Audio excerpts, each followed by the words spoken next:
Inheritance, as the name suggests, it inherits properties from a parent. So, when it comes to OOPS concepts in C sharp or inheritance, this parent class is called as the base class, and the one that inherits the properties, the child class, is called as a derived class. So we have these two concepts here, base class and derived class. Now let's look at one example. So for this example, let's write a base class,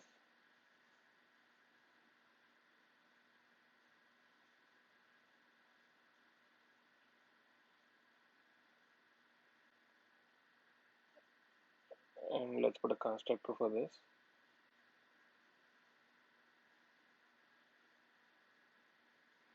We just write line,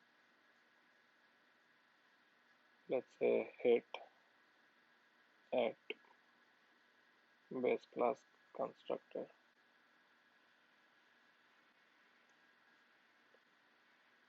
and then let's write a method inside this base class. Let's call it call. So let's do public call. Actually, it'll return a string. So let's do a string call, and then let's return string which says hit at call at inside call method in base class. Okay, now we have the base class ready. So let's write a derived class.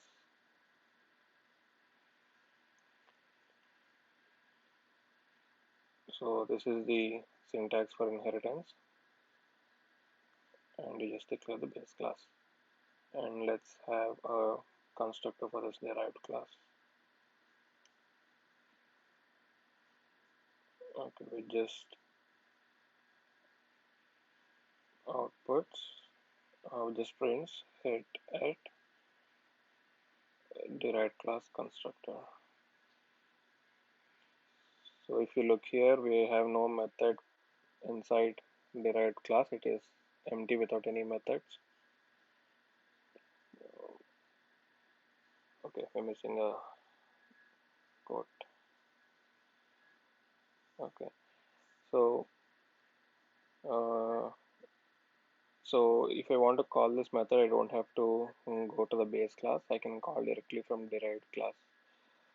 So to do that, let's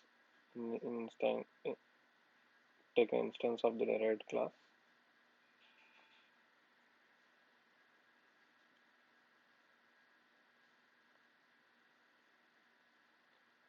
And then let's assign this to a string variable called result class dot call.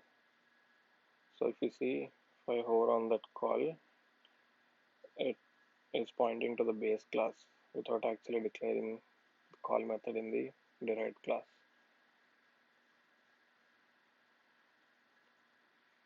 So just to see this output, I'll just do a console write line with result.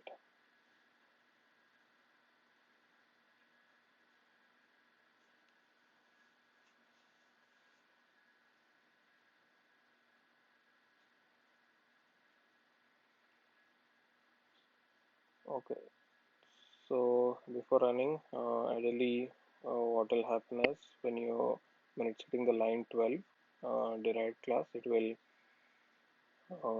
go into the derived class. See, it's inheriting from base class, so it will hit the construct of the base class first in that write line inside base class, and then it comes to the derived class constructor, and it will write this line over here, and then we have the call method, so which will finally give the whatever is there inside the call. So if we run this, let's see, it performs as expected. You can see that first it has the base class constructor, derived class constructor, and then the whatever is there inside the call. So that's it. Thank you for watching.